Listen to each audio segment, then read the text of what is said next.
I just don't know what to do, man. I bought this place and I'm like, I'm gonna rent it, right? I'm just gonna put the sign in the window, I'm gonna rent it, and then I'm like, oh, but I got a buddy who's killing it, making money on Airbnb. It's kind of a decent location. Honestly, which one of these will make me more money? Today, you're gonna find out. One shot, now the future is yours. Go! I'm turning dreams into reality. Yeah, it's one shot, now the future is yours. Go! Should I turn my house into an Airbnb, or am I honestly gonna be better off just renting it? That's what today's video is gonna be about, because you know what? It's amazing how many questions I get from people like, hey, I got this house, Kris. Should I rent it? Should I do like a lease option, which is like a type of renting until someone can buy it for me? But honestly, Airbnb, like this is the new thing of the last decade. Would I make twice as much or 5 times more money if I did an Airbnb? Truth is, there are some properties that if you did anything other than a rental, it would be stupid. Airbnb is not gonna make sense. On the other hand, some of you own properties that if you're not Airbnb, it could be like the foolishest thing that you ever do. You are a fool. So let's just start up by understanding what is a rental and what is Airbnb. All right, if you missed the last decade, Airbnb is this amazing multi-billion-dollar company, and it's an online marketplace that connects people who want to rent out their homes with people who are looking for accommodations in that location. It's primarily used for vacation rentals and ultimately really short-term stays. For example, I live in a really nice neighborhood, and that community basically says you're not allowed to do Airbnb. We don't like transient short-term rentals in this particular area, which means there's some controversy, but in other areas it's like, oh my gosh, you're gonna make so much more money doing Airbnb short-term rentals on this than just like trying to rent it out. Residential rental property, however, refers to homes that are purchased by an investor and inhabited by a tenant on a lease or other type of rental agreement. This is usually long-term, with rental agreements typically lasting 6 months to a year, sometimes years. And this is definitely going to be suited for like areas where people are just, they're living. This is where their normal life goes down. This is where kids go to school over here and pops or mom goes to work over here. It's just like normal everyday living. You might be watching this video because you're thinking about getting into Airbnb, or maybe you're a landlord with a bunch of properties and you're wondering maybe some of those should also be Airbnb. Today's video, I'm gonna help you understand that there are 3 different factors to consider so that you can ultimately know Airbnb or rent. The first thing to understand, pricing. Like when you do a rental property, the market pretty much tells you what you can rent that thing for. Airbnb doesn't follow any of those rules. Check it out. Traditional renters have to follow the lease agreement and may not change the pricing on the spot. This means that you will receive the same amount of rental income, ensuring a steady cash flow, which, by the way, as an investor is really smart. It's like, it's a known factor. It doesn't matter whether we're in a high season or low season. If this is rented out every month in and out, I should be collecting the same amount of money. It doesn't really quite work that way with Airbnb. Airbnb allows you to be more flexible with your pricing. Hosts can use different pricing strategies and adjust their pricing practically every single day should they want to. Basically, if you're in a high season, if you're in a low season, you could say, well, we're renting for $350 a room a night, or you could say it's $1,600. It's pretty much up to you. Obviously, with number 2, we have to consider the expenses, because the expenses of Airbnb are very different than just renting a property. I mean, typically when you rent out a property, you know, you as the landlord might be covering the water and the sewer and the lawn care and the trash removal, but the place is usually empty. It's not like it's furnished. Airbnb is a little bit more like a hotel stay. It's like when you walk in, you're like, I want everything to be right. So the high quality furniture and the decor, the bedding, the towels, maybe the little chocolates on the side of the bedstand, right? The Wi-Fi, the cable, everything is up and going, and you're literally just ready to start living your life in that space for the short time that you're gonna stay there. So I don't know if you really wanna like test Airbnb, if you have to stroke a big check right out of the gate to make sure, well, I put in all the beds, and by the way, I did this once. I had a multi-million-dollar house, and when I moved out of it, we're like, oh, this could be on the market for a while. So you know what we're gonna do? Let's go ahead and Airbnb this thing. We started doing that. We were collecting like $1,000 a night, but it was only really getting rented for like 3 or 4 or 5 nights a month. And when I look at the money that we put into it versus the money that we were getting out, it honestly didn't feel like that smart of an investment at the time. But if you want to know the third and most important factor to help you make this decision, it comes down to this: demand. Because if you have Airbnb and people don't want it, you're going to wish you had rented that place and at least collected something. Because I think a lot of people look at Airbnb and they're wondering, FOMO, fear of missing out. What kind of money should I or could I have been making if I had Airbnb this? And guess what? You've got to have demand for this to work.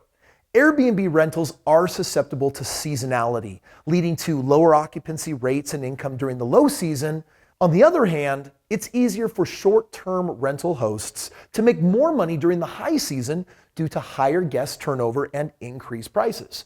Like if you're in a really snowy place and people go there during the winter for, skiing and snowboarding, that might be actually the high season. Or maybe you've got a property in Arizona where it's like 110 freaking degrees and they're like, yeah, this thing Airbnb's super well in the winter, but for some reason it's not like people really want to come to Arizona during the summer. It is 91,000 degrees. Rental spaces, however, they're always in demand, right? People are looking for a house that they can rent long term and basically set up shop and live their life in that particular area.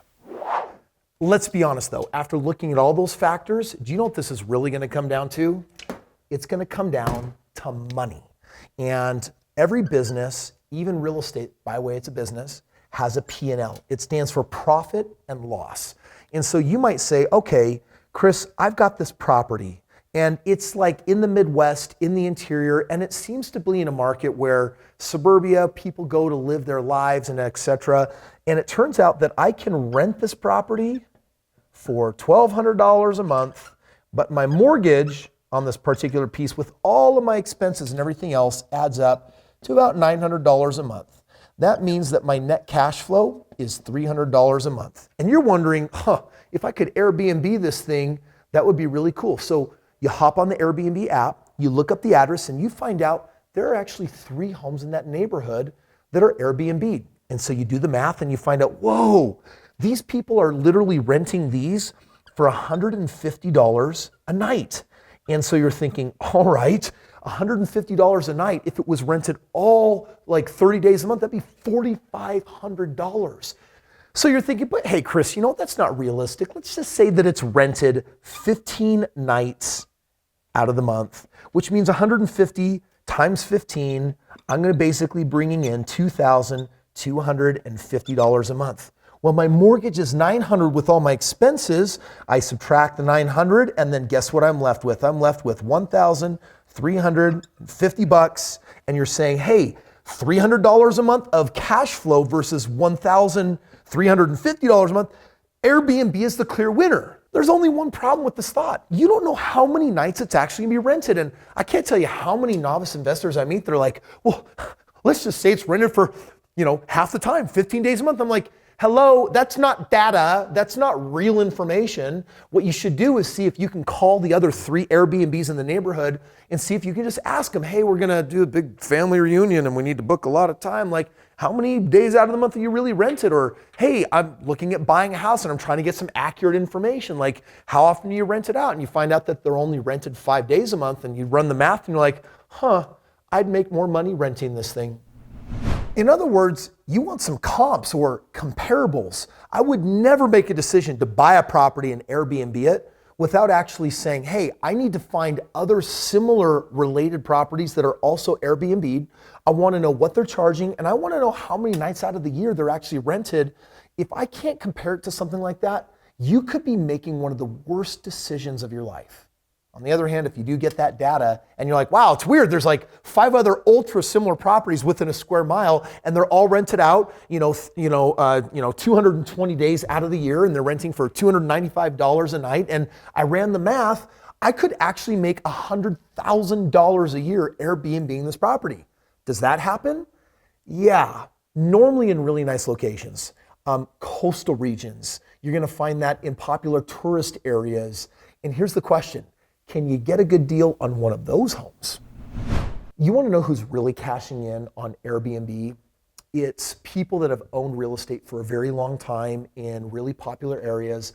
And all of a sudden this company came about and it became an option. And it's like, well, because the house has been in our family for years or decades, we've got it paid off or we've got it paid down real low. In fact, if you tried to buy the same house today, it would sell for $1 or $2 or $3 million more. Turns out that Airbnb works really well when you have that house really far paid off, which means if you're in one of those markets where you're looking at a $1 or a $2 million property, you might have to pay that thing off 50 or 60 or 70% before it starts penciling and making sense to do an Airbnb. On the other hand, there are some people that literally house hack. They find this particular neighborhood in this area where you can still get the prices low enough and Airbnb it out and make some crazy money. My brother just did this on a property, ironically down in Arizona. He collected almost $50,000 worth of rents throughout the coming year, and he hadn't even bought the house yet. I don't actually technically know if that's legal or not, but I gotta tell you, it intrigued me. So bottom line, let's talk pros and cons for each of these. For Airbnb, the pros, there's more potential to maximize your income. This is true. If you can find the right houses in the right neighborhoods where people have this place as a destination where they want to go, this could really make you a lot more money. You got more flexibility in terms of pricing. You do not have to deal with lease agreements. And you also have protection, as in you don't like the person, you can cancel or you can kick them out. God, get out of my house before I throw you out of my house. But there are some disadvantages for you to be aware of. What if there are some damages to the property? That security deposit may not be enough to cover that. You have higher expenses, irregular income, and there can be a lot more hassle, as in, have you ever Airbnb'd a place and you're like, I'm here, I showed up, and you're like trying to get the 4-digit code that'll give you the key so you can get in and you can't, and it's like, that happens to me like almost every single time, and it's not like these people are on speed dial.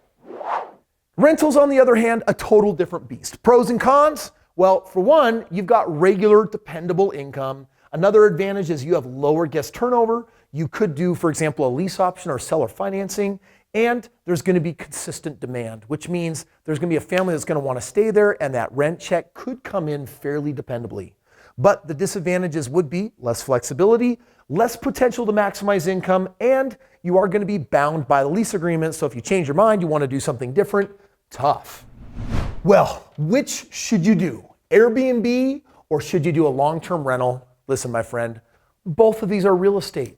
And if you're a subscriber on my channel, you know what that means. You're gonna win if you're in the game of real estate.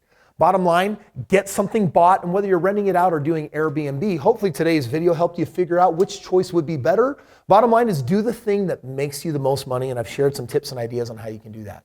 Now, if you're not in the game of real estate, and if you want to learn how I became financially free at the age of 26 with the kind of things I'm teaching you here, I wrote a book about it. Because you know how they say there's no such thing as a dumb question?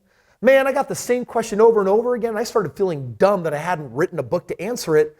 And I've decided even furthermore to make this book a free gift to you. If you click the link below, this book will show you how I made my first several $1 million. And this book has gone on to create so many millionaires. It'll show you the straight path, simple and succinct, 5 simple steps that if you follow, you're going to become wealthy in the game of real estate, whether you got money or not. So if you click the link below, it'll give you access to this book. I just ask that you cover the shipping and handling, and otherwise, I'll get this in your hot hands. You know what this is? This is $50,000. 10 grand, 20, 30, 40, $50,000. And if your house went up $50,000 this last year, you might be thinking, should I hold on to my home or should I actually sell it and cash out? And if you're not sure, I made a video just for you. Check it out. I need to get some food that's not salad. Okay. Salad.